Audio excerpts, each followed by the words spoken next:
अब हम पढ़ेंगे समानता के अधिकार को। समानता के अधिकार में आर्टिकल 19 से 22 तक है, परंतु आर्टिकल 19 में ही 6 तरह की स्वतंत्रता का वर्णन है। मैं आपको आर्टिकल 19 में जो 6 स्वतंत्रताएं हैं, मैं उन 6 का आपको विस्तार से उनका वर्णन करूंगी। और हम जानते हैं आर्टिकल 19 जो समानता का अधिकार है, उसमें आर्टिकल 19 से 22 तक का वर्णन है। पर आर्टिकल 19 में ही 6 तरह की स्वतंत्रताएं हैं, जैसे 19 ख करके। तो हम इसको एक एक करके जानेंगे। तो पहले हम जानते हैं समानता के अधिकार के बारे में। मूल संविधान के अनुच्छेद 19 में, हम अभी अनुच्छेद 19 पढ़ रहे हैं। शुरुआत में 7 तरह की स्वतंत्रताएं थी, जैसे प्रेजेंट में 6 तरह की स्वतंत्रताएं हैं, मैंने 7 तरह की स्वतंत्रताएं प्राप्त थी।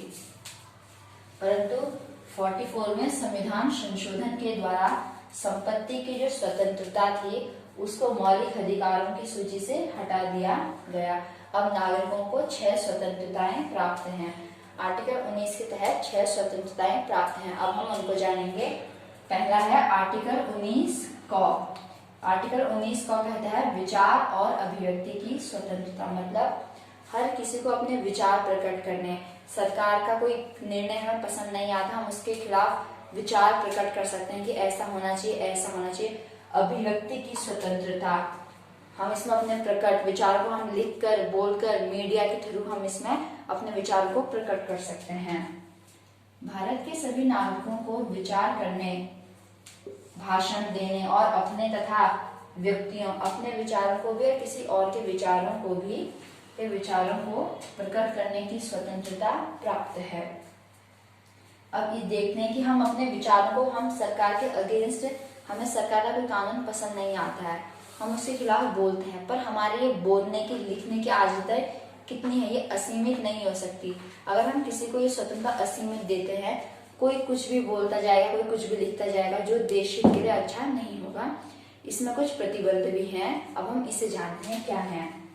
प्रतिबंध है इसमें अपमान लेख, कोई ऐसा लेख जो किसी के अपमान से रिलेटेड हो, इस आधार पर न्यायालय की अवमानना, जैसे न्यायालय के अगेंस्ट आप कुछ बोल रहे हैं, जजेस के अगेंस्ट आप कुछ बोल रहे हैं, शिष्टाचार या सदाचार में डिसिप्लिन से बाहर निकल के आप ऐसे शब्दों का यूज कर रहे हैं, आघात, जो ऐसे शब्दों का यूज कर रहे हैं जो किसी को आघात पहुंचाते हो, और राज्य की सुरक्षा, और ऐसे भाषण देना जिससे राज्य की सुरक्षा को खतरा हो, राज्य की सुरक्षा के हित में ही इसे सीमित किया, इन आधारों पर इस अधिकार को सीमित किया जा सकता है।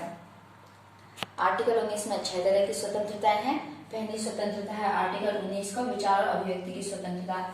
इसमें मैंने आपको बताया, इसमें हमें बोलने की स्वतंत्रता होती है, हम किस लिमिट तक बोल सकते हैं, इस पे क्या प्रतिबंध लगा सकते हैं, वो ये है।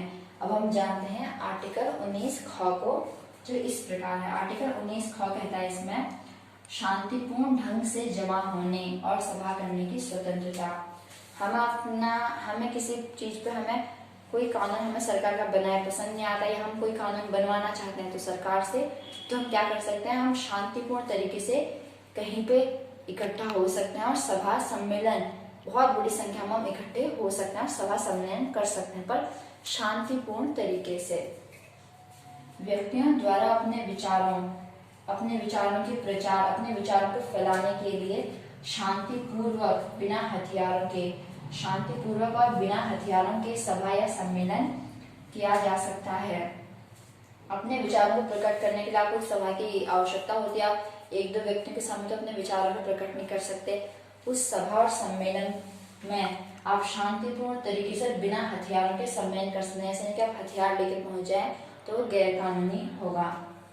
तथा उनके द्वारा जुलूस या प्रदर्शन का आयोजन भी, आप उसके तहत जुलूस या प्रदर्शन भी कर सकते हैं, परंतु वह शांतिपूर्ण होना चाहिए, उसमें किसी की मार पिटाई नहीं होनी चाहिए और बिना हथियारों के होना चाहिए। यह स्वतंत्रता भी असीमित नहीं है, ये भी असीमित नहीं है, इसमें भी कुछ प्रतिबंध लगाए गए हैं। राज्यों के द्वारा सार्वजनिक सुरक्षा, जो सार्वजनिक सुरक्षा मतलब बहुत सारी सार्वजनिक सुरक्षा समझते हैं, समाज की सुरक्षा के हित में स्वतंत्रता को सीमित किया जा सकता है। मीन्स सार्वजनिक स्वतंत्रता के हित में इस शांतिपूर्ण ढंग से जमा और सभा करने की स्वतंत्रता को सीमित किया जा सकता है।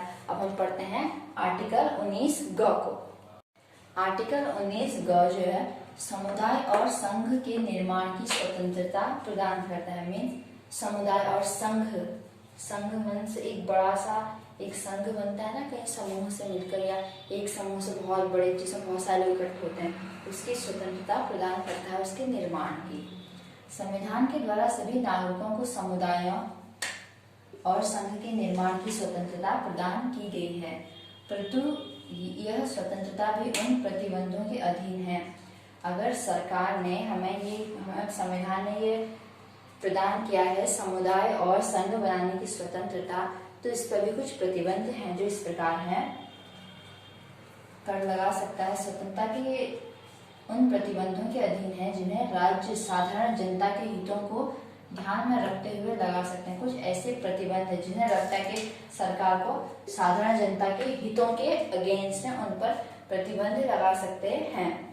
इस स्वतंत्रता की आड़ में कि समुदायों की हमें तो समुदाय और संघ बनाने की स्वतंत्रता है।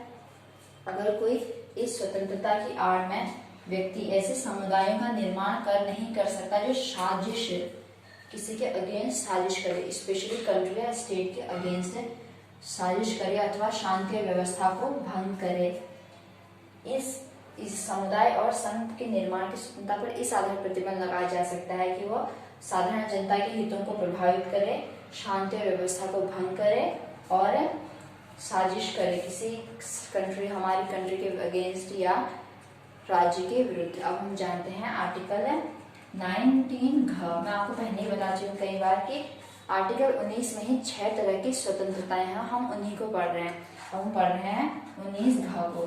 इसमें कहा गया भारत में कहीं भी आने जाने की स्वतंत्रता। आप पूरे भारत में 28 राज्यों में कहीं भी आ जा सकते हैं। 28 राज्यों और केंद्र शासित प्रदेशों में कहीं भी आ जा सकते हैं बिना रोक टोक के। हमें प्रदान करती है ये स्वतंत्रता आर्टिकल 19 घ। भारत के सभी नागरिक बिना किसी प्रतिबंध, बिना किसी रेस्ट्रिक्शंस या विशेष अधिकार पत्र, कहीं कहीं पर क्या मानते कि किसी तुम्हें किसी स्टेट विशेष परमिट लेके जाओगे, पर ऐसा नहीं है। प्रतिबंध या विशेष अधिकार पत्र के पूरे भारत के क्षेत्र में घूम सकते हैं। इस अधिकार पर सामान्य जनता पर, इस अधिकार पर भी कुछ प्रतिबंध हैं। क्या प्रतिबंध हैं? इस अधिकार पर सामान्य जनता के हित और सामान्य जनता के हित से हम लगा सकते हैं। जैसे इस टाइम पर कोरोना फैल रहा है तो जिस राज्य में ज्यादा कोरोना है उस राज्य के बॉर्डर सील कर दिए जाते हैं और उस राज्य के नागरिकों को दूसरा राज्य में आने पर रोक होती है या उन्हें टेस्ट करा के आना पड़ता है। तो इसका बहुत अच्छा एग्जाम्पल है कि सामान्य जनता के हित और अनुसूचित जातियों, शेड्यूल ट्राइब्स के हित में इस अधिकार पर भी प्रतिबंध लगा सकता है पूरे भारत में आने जाने की स्वतंत्रता पर। अब हम जानते हैं आर्टिकल 19 अण को, जो हमें देता है भारत के किसी भी हिस्से में बसने और रहने की स्वतंत्रता। हम भारत के किसी भी हिस्से, किसी भी राज्य, केंद्र शासित प्रदेश में वहां रह सकते हैं और बस सकते हैं हम उस राज्य में। ये प्रत्येक नागरिक को ये स्वतंत्रता प्रदान की गई है। भारत के सभी नागरिक अपनी इच्छा से स्थायी या अस्थायी रूप से, मीन्स या तो तुम लोग परमानेंट, या तो हम किसी भी राज्य में, अगर मैं किसी स्टेट में जॉब करते हैं तो हम परमानेंट रूप से भी रह सकते हो, मेरी इच्छा पर निर्भर करता है, या नॉन परमानेंट रूप से, अस्थायी रूप से भारत के किसी भी स्थान पर बस सकते हैं। भ्रमण, घूमने और निवास के संबंध में संविधान द्वारा दी गई यह व्यवस्था इकहरी नागरिकता के अनुरूप है। इकहरी नागरिकता से आप लोग समझते होंगे, एक नागरिकता, हमारे देश में इकहरी नागरिकता है। हमारे देश में सारे नागरिक भारत के नागरिक है। कोई यूपी का नागरिक नहीं है, कोई गुजरात का नागरिक नहीं है, ना ही कोई उत्तराखंड का नागरिक है, हर कोई भारत का नागरिक है। जैसे अमेरिका में दोहरी नागरिकता है, अमेरिका के नागरिक अमेरिका के भी नागरिक हैं और वहाँ के राज्यों के भी नागरिक हैं। तो ये स्वतंत्र जो कहीं भी स्थायी रूप से बसने की इकहरी नागरिकता के अनुरूप है। इसका मतलब ये है कि हम भारत के किसी भी हिस्से में, इससे क्या फर्क पड़ता है, हम कहलाएंगे तो भारत के नागरिक ना।